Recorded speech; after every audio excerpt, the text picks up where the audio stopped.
बिस्मिल्लाहिर्रहमानिर्रहीम। मेरा नाम हसनैन अब्बास है। ओवरसीज़ पाकिस्तानी न्यूज़ चैनल से मैं बात कर रहा हूँ। आज जिस चीज़ पे हम बात करने जा रहे हैं वो स्वीडन के अंदर जो फैमिलीज़ को जो हकदार होती है, जिनको घरेलू बजट किराए की मद में जो गवर्नमेंट इमदाद देती है उसके बारे में डिस्कस करनी है। स्वीडिश हुकूमत बेसिकली कुछ फैमिलीज़ को या कुछ सिंगल्स पर्सन को जब उनके घर के किराए उनके खर्चात से बढ़ जाएं तो उनके लिए वो इमदाद देती है ताकि उनका गुजारा आसानी से हो सके। इस चीज़ में स्वीडिश गवर्नमेंट ने दो कैटेगरीज बेसिकली बनाई हैं। उस कैटेगरी में पहली कैटेगरी फैमिलीज़ की है जिनके साथ कम अज़ कम एक बच्चा होना लाजमी है। अगर एक बच्चा नहीं है तो उसको वो गवर्नमेंट इमदाद नहीं देगी। दूसरी सूरत में अगर एक बच्चे ज़्यादा भी हो तो फिर भी इमदाद लाजमी बात देगी। दूसरी सूरत में जो यंग जनरेशन है, जो 18 साल से ऊपर है, इंडिपेंडेंट रह रहे हैं और उनकी उम्र 29 साल से कम है। ये 29 साल की शर्त बहुत इंपॉर्टेंट है। अगर 29 साल से आप ऊपर हो जाएंगे तो आपको ये इमदाद नहीं मिलेगी। तो यंग जनरेशन में जो 29 साल की कम उम्र लोग हैं जिनको मैं बात करना चाह रहा हूँ, वो लोग वो भी हैं जो शादीशुदा भी हैं, बेशक वो सिंगल हो या वो शादीशुदा हो। दोनों सूरतों में उनकी इमदाद मिल सकती है। उनकी आमदनी कुछ लिमिट से कम हो, वो मैं भी थोड़ी देर में बयान करता हूँ वो भी। तो पहले मैं उस चीज़ को डिस्कस करूंगा जो फैमिलीज के लिए और इनके लिए जो मिनिमम कंडीशंस हैं वो क्या क्या होती हैं, जिन कंडीशन में जाके गवर्नमेंट आपको इमदाद देती है। बेसिकली स्वीडन के अंदर जो दो तीन किस्म की बिल्डिंग्स या मकानात होते हैं।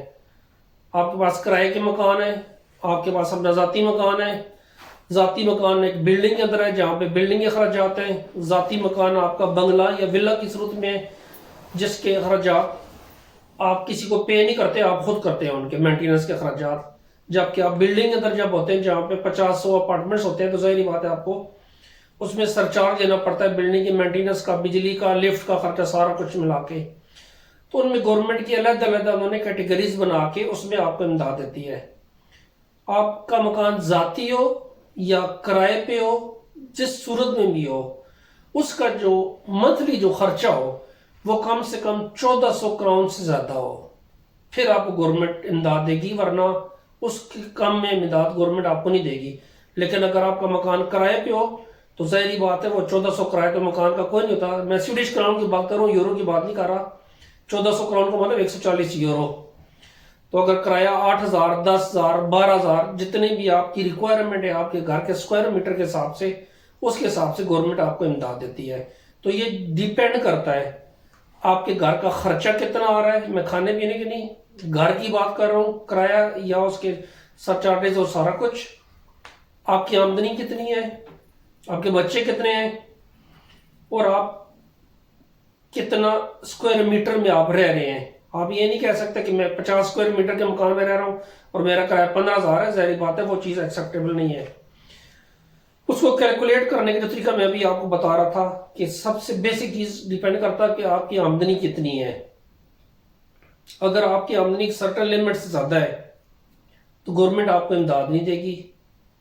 लेकिन अगर आपकी आमदनी थोड़ी ज्यादा है लेकिन आपके बच्चे ज्यादा हैं तो जाहिर बात है आपकी आमदनी डिवाइड हो जाएगी, तो उसके हिसाब से आपको इमदाद मिल सकती है। आपके बच्चे की तादाद कितनी है, कम अज कम एक बच्चा फैमिली में होना लाजमी है। अगर आप 29 ईयर से आप अबव है तो, अगर आप 29 ईयर से नीचे हैं तो कोई प्रॉब्लम नहीं है इसमें, आपके बच्चे होना लाजमी नहीं है उसमें आपके। तो जितनी बच्चों की तादाद बढ़ेगी गवर्नमेंट के अलाउंस की तादाद भी उतनी ज्यादा बढ़ती जाएगी। उसके बाद अकोमोडेशन कॉस्ट जो आपकी होती है कि घर की जो आपको किराया कितना दे रहे हैं, ये अगर आप गजाती बिल्डिंग के अंदर है तो आप सरचार्ज कितना दे रहे हैं, जिसको आप कंडोमिनियम बोलते हैं, वो आप कितना दे रहे हैं, उसके हिसाब से कास्ट वो भी मैटर्स करती है। और जो चीज़ मैंने पहले बोली थी कितना बड़ा आपका घर है उसके हिसाब से भी गवर्नमेंट आपको देखती है। अगर आप 29 साल की उम्र से कम है और आप सिंगल है और आप गवर्नमेंट कहते हैं जी कि मुझे हाउसिंग की मद में आप मेरी हेल्प करें, तो गवर्नमेंट आपसे पूछेगी आपका मकान, आप बोलेंगे 80 स्क्वायर मीटर, तो वो बोलेंगे ये आपकी रिक्वायरमेंट नहीं है। आपकी रिक्वायरमेंट तो 40 स्क्वायर मीटर है या 50 है, आप 80 में क्यों रह रहे हो, ये आपके लिए फालतू है, वो आपको इमदाद नहीं दे सकती। अब इसका जो चीज़ है बेसिकली वो आप अप्लाई किस तरह करते हैं। स्वीडन के अंदर गवर्नमेंट का एक डिपार्टमेंट है जो गवर्नमेंट की इंश्योरेंस कंपनीज को स्वीडिश जबान में फॉर्सैकन कासल बोलते हैं। उसमें आप या तो आप इंटरनेट के थ्रू जाएं, अपना बैंक आईडी के थ्रू, मैंने आपको पहली वीडियो में समझाया था कि बैंक आईडी क्या होता है। बैंक आईडी के थ्रू आप उसको लॉगिन करें और वहां पे आप अप्लाई करें। इसको स्वीडिश जबान में बूस्ताद बिदराग बोलते हैं, लेकिन अगर आप इंग्लिश में भी लिखेंगे तो इंग्लिश ट्रांसलेशन होके तो आप ऑटोमेटिकली उस पेज पे आपको ले जाएगा। उसमें जो डॉक्यूमेंट्स आपको चाहिए उसको अप्लाई करने के लिए, डॉक्यूमेंट्स का अपलोड करने का तरीका बहुत आसान है। अगर आपके पास स्कैन कापी है तो ठीक है, नहीं है तो आप उनके फोटो बना के आप अपलोड कर सकते हैं वेबसाइट पे जाके। सबसे बेसिक चीज है कि आपको किराया नामा चाहिए आपको, कि आपने मकान किराए पे लिया हुआ, आपका कॉन्ट्रैक्ट जो है किराए का वो लाजमी चाहिए। उसकी फोटो कॉपी होनी चाहिए, वो आपने या फोटो बना के आपने स्कैन करके उसको अपलोड करना है वहां पे। अगर आपका मकान अपना जाती है तो उसमें आपने जो मकान खरीदने का जो कॉन्ट्रैक्ट है वो आपने लाजमी लगाना है साथ उसकी कॉपी। अगर आपने मकान लीज पे लिया हुआ है तो उसको लगाना है। प्लस अगर आपने मकान लोन पे लिया हुआ है तो आपने लोन वाले पेपर भी लगाने हैं। तो मैं इसलिए आपको ये कह रहा हूँ लोन के पेपर लगाने हैं कि जो लोन के आपके अखराजात आते हैं मंथली वो भी काउंट हो सकते हैं आपके घरेलू अखराजात में। तो पॉसिबल नहीं बल्कि यकीनन गवर्नमेंट आपको उस मद में थोड़ी सी ज्यादा इमदाद देगी कि अगर फॉर एग्जांपल आपका 4,000 मंथली आप दे रहे हैं सरचार्ज की मद में मकान आपका जाती है, तो 3,000 आप लोन के भी पैसे दे रहे हैं, तो जाहिर बात है ये घरेलू अखराजात में घर की मद में जा रहे हैं। तो गवर्नमेंट उसको 7,000 की बेस पे जाके गवर्नमेंट आपकी हेल्प करेगी जाके। अगर आपके पास इनमें से कोई चीज नहीं है, पेपर्स आपके पास मौजूद नहीं है या मिस प्लेस है, लेकिन आपको जबानी याद है, तो आप इनको सेल्फ डिक्लेरेशन फॉर्म पे खुद आप एक पेपर पे उनकी वेबसाइट से आप पेपर नंबर 51675167 फॉर्म का नंबर है वो डाउनलोड कर ले, उस पर आप सारा कुछ जबानी लिख दें तो गवर्नमेंट उसको भी एक्सेप्ट कर लेती है। अब जो पहली चीज होती है जो मैंने आपको बताया कि आपने अप्लाई करने के लिए क्या चीज लगानी है, उसमें सैलरी का सर्टिफिकेट वो मस्ट है। ये चीजें आती हैं। इनकम आपकी आमदनी कितनी है, उसमें आमदनी में क्या क्या चीज शामिल हो सकती है। फॉर एग्जाम्पल आपकी सैलरी आ रही है, आपके पास सैलरी सर्टिफिकेट है, आपके बैंक में जा रहे हैं पैसे, तो सैलरी सर्टिफिकेट होना मस्ट है। अगर आपकी अपनी जाती कंपनी है या दुकान है या कुछ भी चीज है जिससे आपकी आमदनी आ रही है वो भी लगाना आपको मस्ट है। अगर आप स्टडी कर रहे हैं, 29 साल से कम उम्र है, आप स्टडी कर रहे हैं, तो अगर आपको स्टूडेंट्स ग्रांट्स जो मिल रही हैं उनके पेपर भी लगाने लाजमी है, क्योंकि वो आपकी एक आमदनी में काउंट होता है। अगर आपको गवर्नमेंट स्कॉलरशिप दे रही है तो वो भी उसके पेपर भी लगाने लाजमी है। अगर आपको किसी और जरिए से पैसे मिल रहे हैं, जो पैसे साल में 1 लाख से ज्यादा बनते हैं, मैं एक मिसाल दूं, कुछ लोग पैसे पाकिस्तान से मंगवाते हैं, कुछ दूसरे मुल्क से मंगवाते हैं, तो उन पैसों की डिटेल भी आपको देना लाजमी है कि आपकी वो वेल्थ है जो आपको आ रही है। अगर आपके पास कोई और मकान भी है जिसमें आप खुद नहीं रह रहे, उस मकान प्रॉपर्टी की वैल्यू आपने लाजमी लगानी है साथ, ताकि उनको पता हो कि आपके पास जो आपकी वेल्थ है उसमें ये प्रॉपर्टी भी शामिल है, तो वो उस चीज को भी मद्देनजर रखेंगे।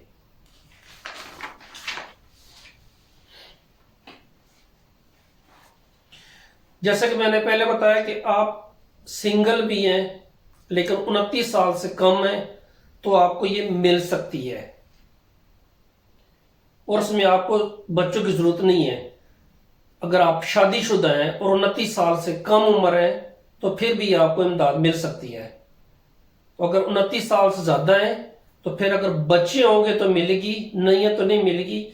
29 साल से कम उम्र है तो बच्चे हैं या नहीं है, सिंगल है या शादीशुदा है, इमदाद आपको मिल सकती है अगर आप की रिक्वायरमेंट में आ सकते हैं। लेकिन उसके लिए कुछ रिक्वायरमेंट है गवर्नमेंट की। अगर आप 29 साल से कम उम्र है, अगर आप सिंगल है, तो आपकी जो सालाना आमदनी है वो 86,720 स्वीडिश क्राउन से ज़्यादा नहीं होनी चाहिए। अगर आपकी आमदनी 86,730 क्राउन है तो हुकूमत आपको इमदाद नहीं देगी।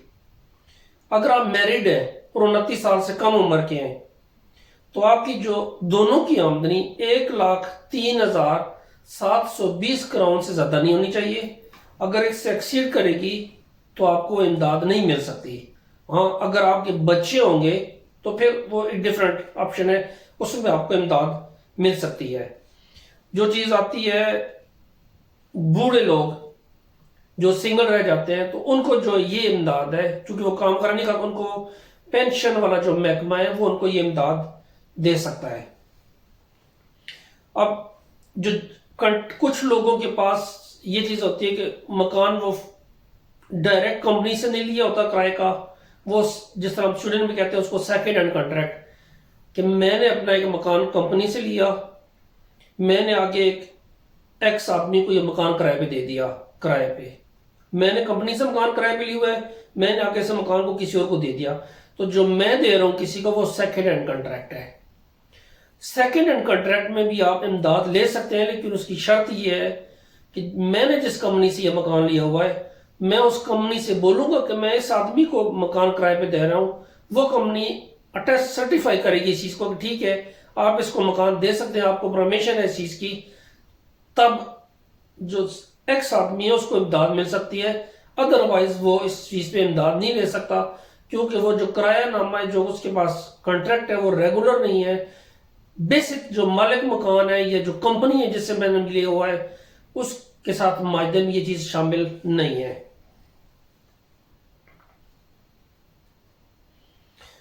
स्वीडिश गवर्नमेंट ने आज से जुलाई के महीने में, पिछला साल नया साल आ गया है, पिछले साल जुलाई के महीने में जो फैमिलीज थी, जो ये हाउसिंग की मद में, घर के अखराजात की मद में, जो किराए की अखराजात की मद में जो गवर्नमेंट से इमदाद ले रही थी, उनके लिए एक एक्स्ट्रा सुप्लीमेंट का ऐलान किया था। एक्स्ट्रा सुप्लीमेंट मीन के इजाफी मदद गवर्नमेंट उनको दे रही थी, और वो जुलाई 2020 से लेके दिसंबर 2020 तक थी।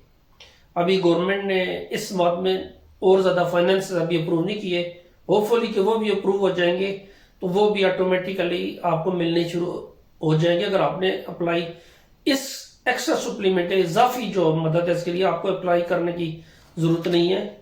लेकिन ये जो आपको गवर्नमेंट घर के किराए की मद में इमदाद देती है, उसका 25% एक्स्ट्रा उसको देती है। फॉर एग्जांपल गवर्नमेंट आपको 2,000 देती है, तो 25% एक्स्ट्रा 500 स्वीडिश क्राउन वो आपको एक्स्ट्रा उसमें जाके देते हैं उसमें। तो आज की ये सारी चीज़ें, सारी एक जो बेसिकली आपको एक चीज़ मैं समझाऊं, उसमें ये चीज़ है कि अगर आपने आमदनी शो की है कि मेरे पास आमदनी 10,000 है, लेकिन साल के एंड में आप आके जाकर देखते हैं, आप एवरेज निकालते हैं, तो आपकी आमदनी 6,000 बनती है या 8,000 बनती है, तो जाहिर बात है गवर्नमेंट ने आपको इमदाद कम दी हुई है, तो आप ज़्यादा के मुस्तहिक थे, तो आपको उस चीज़ में घबराने की ज़रूरत नहीं है। गवर्नमेंट आपको वो इमदाद जो है वो आपको फरवरी के महीने में ऑटोमेटिकली तौर पे जाके वो आपको इमदाद में ऐड कर देगी, क्योंकि गवर्नमेंट जब आप इनकम शो करते हैं तो गवर्नमेंट सिर्फ आपकी इनकम को नहीं देखती, वो टैक्स एजेंसी की तरफ से भी देखती है कि वो कितना आपका डिक्लेयर हो रहा है वहां पे, तो वो ऑटोमेटिकली देख लेंगे और ऑटोमेटिकली फरवरी के महीने में आपको भेज देंगे। जो लास्ट बात है, ये जो मदद है ये 27 तारीख को, हर महीने की 27 तारीख को आपके अकाउंट में या चेक की सूरत में आपको मिल सकती है। बहुत मेहरबानी, अल्लाह ताला आपको खुश रखे, मेरे लिए दुआ करें। अल्लाह हाफिज, thank you ji. Second hand contract है, सेकेंड हैंड कॉन्ट्रैक्ट में भी आप इमदाद ले सकते हैं, लेकिन उसकी शर्त यह है कि मैंने जिस कंपनी से यह मकान लिया हुआ है, मैं उस कंपनी से बोलूंगा कि मैं इस आदमी को मकान किराए पे दे रहा हूं, वो कंपनी अटेस्ट सर्टिफाई करेगी इस चीज को कि ठीक है आप इसको मकान दे सकते हैं, आपको परमिशन है इस चीज की, तब जो एक्स आदमी है उसको इमदाद मिल सकती है। अदरवाइज वो इस चीज पे इमदाद नहीं ले सकता, क्योंकि वो जो किराया नामा है, जो उसके पास कॉन्ट्रैक्ट है, वो रेगुलर नहीं है। बेसिक जो मालिक मकान है या जो कंपनी है जिससे मैंने लिया हुआ है, उसके साथ मायदे में ये चीज शामिल नहीं है।